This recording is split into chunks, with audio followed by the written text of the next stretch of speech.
খুঁজবো আমরা, মাটির তলে ঢুকলে সেখান থেকে বের করে নিয়ে আসবো।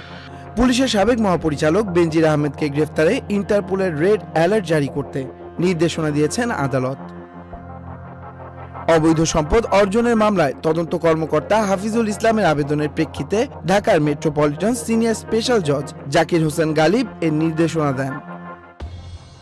বর্তমানে অস্ট্রেলিয়ায় অবস্থানরত পুলিশের সাবেক আইজিপি বেনজির আহমেদ তার স্ত্রী ও 2 মেয়ের বিরুদ্ধে 2024 সালের 15 ডিসেম্বর 4 মামলা করে দুদক। মামলায় বেনজির পরিবারের বিরুদ্ধে 74 কোটি 13 লাখ 39 হাজার টাকা জ্ঞাত আয় বহির্ভূত সম্পদ অর্জন ও সম্পদের তথ্য গোপন করার অভিযোগ আনা হয়।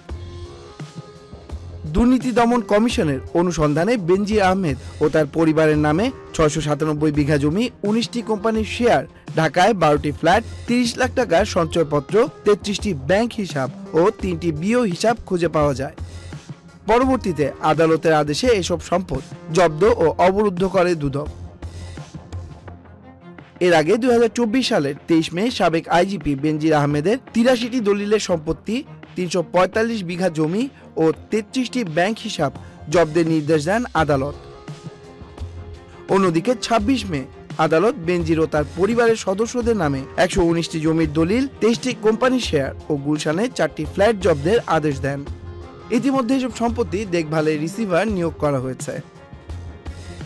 বেনজির আহমেদের বিরুদ্ধে এপ্রিলে অনুসন্ধান শুরু হবার পর মে মাসের প্রথম সপ্তাহে পরিবারের সদস্যদের নিয়ে তিনি দেশ ত্যাগ করেন। তাদের অভিযোগের বিষয়ে জিজ্ঞাসাবাদের জন্য 2 দফায় তলব করা হলেও তারা দুদকে আসেননি। 2020 সালের 15 এপ্রিল থেকে 2022 সালের 30 সেপ্টেম্বর পর্যন্ত পুলিশের আইজি হিসেবে কর্মরত ছিলেন বেনজির আহমেদ। এর আগে তিনি ঢাকা মহানগর পুলিশ কমিশনার ও র্যাবের মহাপরিচালক হিসেবেও দায়িত্ব পালন করেন।